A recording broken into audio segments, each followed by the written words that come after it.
On est arrivé.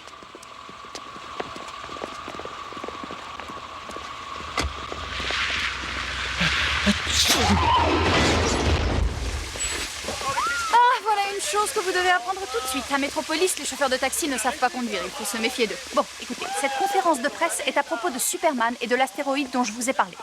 Dites ce Superman, on dirait qu'il compte beaucoup pour vous. Mais il compte pour tout le monde, Clark. Grâce à l'intervention de Superman, la destruction de l'astéroïde a été importante. Cependant, elle n'a pas été décisive.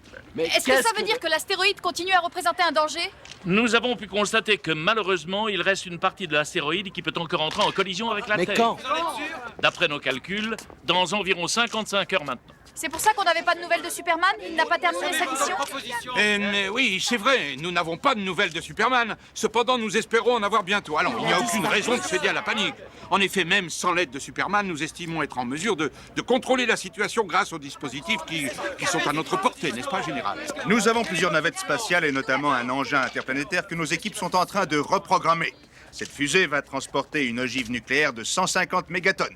Si nous atteignons notre cible, nous finirons le travail que Superman a entrepris. Allez-vous vous lancer à la recherche de Superman? Ah, Clark a posé une question, c'est bon signe. Superman sait comment nous retrouver. Nous allons attendre qu'il se manifeste. Oh, je vous laisse. Je retourne dans mon bureau. Monsieur, je voudrais vous parler. Non, c'est pas le moment, nous vivons une vraie tragédie. C'est pour ça que je veux vous parler. D'accord, Jimmy. Alors faites court. Clark a raison, il faut à tout prix retrouver Vous Superman. les avez entendus comme moi, Jimmy, ils sont déjà assez occupés avec cette fusée. Mais je n'ai pas envie d'attendre sans rien faire. J'ai 21 ans.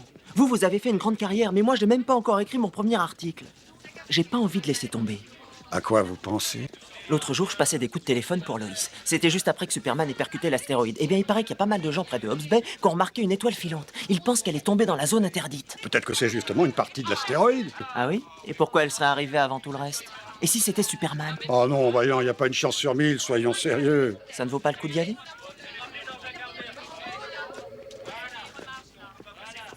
Je vais chercher ma veste.